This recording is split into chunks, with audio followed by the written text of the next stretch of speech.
Chapter 4, Nurturing Clues. Okay, now we're going to talk about the clues of how to recognize someone that's an N personality type.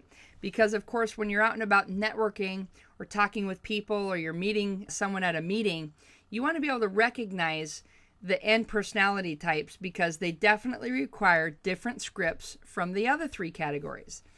Some of the clues, first of all, they're going to have very loving tones. They're always going to be very genuine in their talk to you. They'll always be very complimentary and make you feel good. They'll compliment you on what you're wearing or how you smell or anything that they can find to connect with you. They're always going to be touching and hugging, right? They're very touchy, huggy people. If they shake your hand, they'll put a second hand on top of you or a hand on your shoulder in order to connect both hands with you to really let you know that they value you. Or sometimes you've often heard them say, if you go to shake their hand, oh, we hug here, okay? And they'll give you a big old giant bear hug. So the N's are going to be a lot more huggy, touchy-feely when you're greeting them. They're positive and happy people, generally speaking. So they're going to have smiles on their faces and they're going to bring in a really warm feeling to your meeting. They're going to drive family-style cars because they probably have little kids and munchkins or hauling around the grandparents or something like that. So it's usually a family-friendly car, a minivan or something that's very comfortable, not overboard, not too expensive, but good for the family or hauling around a lot of people. Kids off to soccer practice, things like that. They generally like softer colors, so the pastels, warm, friendly, fuzzy colors. They're generally dressed comfortably, so they're not going to be over-the-top flashy in any way. They're going to be comfortable and huggable, really.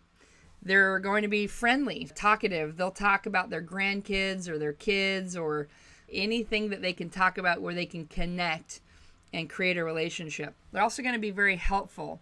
They'll look for opportunities to contribute, to roll up their sleeves and volunteer, which makes them really great people and very valuable to your organization. And of course, they're very thoughtful. So they're the ones that are going to call up and give you words of encouragement or send you thank you cards or just things that make you feel special.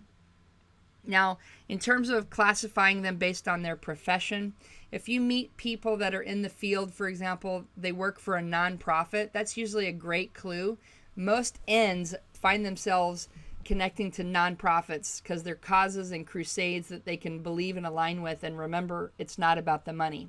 They may also be a nurse, not necessarily a doctor, but a nurse. Nurses do a lot more work. They make a lot less pay. They are more connected with the patients. They may be a social worker or a therapist or a counselor. They may work for a church or a spiritual organization. Anything that's around the ideal, people, and self-actualization, personal development, harmony, where joy and happiness and the spirit can be involved, that's where the N's are going to migrate to. In terms of wrecking them based on their dress, their wardrobe, and things like that, we've talked about a few of the clues. They're going to be dressed comfortably. Generally speaking, like if you're a woman, they usually have a fairly messy purse because they've got everything stuffed in there, right? Including Band-Aids and Neosporin and Kleenexes and things like that. They love flowers. They love food. They love teddy bears. They love hugs. So anything that gives you those types of clues, you can start to identify the N personality type. They love pictures of people they love. So if they have a wallet or a purse or an Apple iPad or iPhone, they're going to have their screensavers as pictures of people. If you're over at their home or office, you're going to see a lot of pictures of people that they care about or inspirational quotes on the wall and things like that. So these are all the clues to help you recognize when you're talking to an N. Now let's gear up and talk about the scripts that you need to use when selling to an N or recruiting an N.